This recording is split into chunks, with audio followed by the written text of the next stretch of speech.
खानापूरचे सरपंच ज्यांच्या बरोबर अनेक वर्ष मी काम केलं असे संग्राम दादा थोपटे तर आणि मी आम्ही सगळ्यांनी एकत्र मिळून यावेळी संग्राम दादा मी ग्रामस्थ आम्ही माणुसकीच्या नात्याने एकत्र आलेलो होतो.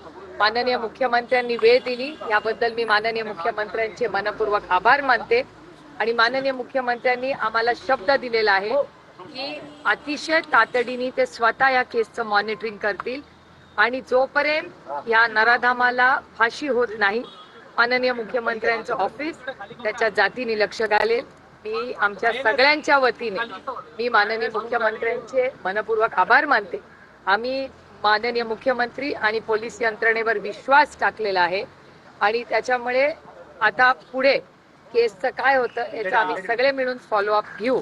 पण एक अतिशय दुर्दैवी घटना महाराष्ट्राला काळिमा फासणारी अशी क्रूर घटना जी झाली आहे त्याचा अर्थातच संपूर्ण महाराष्ट्र नाही देश निषेध करतो आणि आपण सगळ्यांनी राजकारण बाजूला ठेवून या केसचा जोपर्यंत त्याला तातडीने फाशी होत नाही तोपर्यंत आपण सगळ्यांनी एकत्र मिळून त्याचा फॉलोअप केला पाहिजे.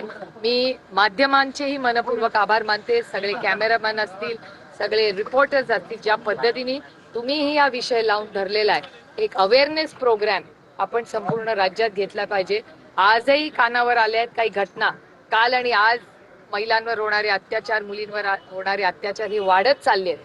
त्याच्यामुळे आमची महाराष्ट्राच्या माननीय मुख्यमंत्र्यांना विनम्र विनंती आहे की उद्धवजी मुख्यमंत्री असताना एक कायदा शक्ती कायदा आणला होता तर तो कायद्याची अंमलबजावणी सुरक्षितता आणि ही महिलांची तर सुरक्षितता झालीच पाहिजे पण महाराष्ट्रातल्या प्रत्येक नागरिकाला सुरक्षितता कसं वाटावं आणि त्याला न्याय मिळाला पाहिजे ही भूमिका आणि भावना आम्ही मांडलेली आहे. आता झालेल्या कॅबिनेटमध्ये मुख्यमंत्र्यांनी एक महत्त्वाचे आदेश दिले की याआधी लैंगिक शोषणामध्ये जे आरोपी सुटायचे त्यांना पॅरोल दिला जायचा मात्र हा पॅरोल नाकारण्यात येईल अशा प्रकारचा कायद्यामध्ये आता बदल करावा असे आदेश आम्ही त्याचं मनापासून स्वागत करतो. शक्ती कायद्यामध्ये माननीय उद्धवजी आणि महाविकास आघाडीच्या सरकारमध्ये जेव्हा शक्ती कायदा आला होता तेव्हा असे अनेक आम्ही सूचना त्या कायद्यात आणल्या होत्या. त्याची अंमलबजावणी जर होत असेल तर त्याचं मी स्वागतच करू.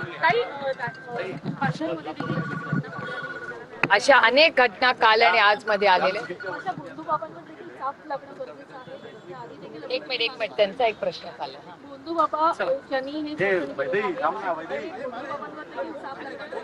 नाही खरातांची जी केस झाली त्याचा फॉलोअप महाराष्ट्रातल्या पोलिसांनी उत्तम पद्धतीने केलाय. तो लॉजिकल एंडला न्यावा एवढीच आमची अपेक्षा. त्याच्यात कुठलाही राजकीय हस्तक्षेप आतापर्यंत झालेला नाही याबद्दल आम्ही माननीय मुख्यमंत्र्यांचे आभार मानतो. इथून पुढेही त्याच्यात राजकीय हस्तक्षेप न होता त्यात शोषण झालेल्या प्रत्येक महिला आणि पुरुष त्याला न्याय मिळावा एवढीच आमची अपेक्षा. राज्य राखीव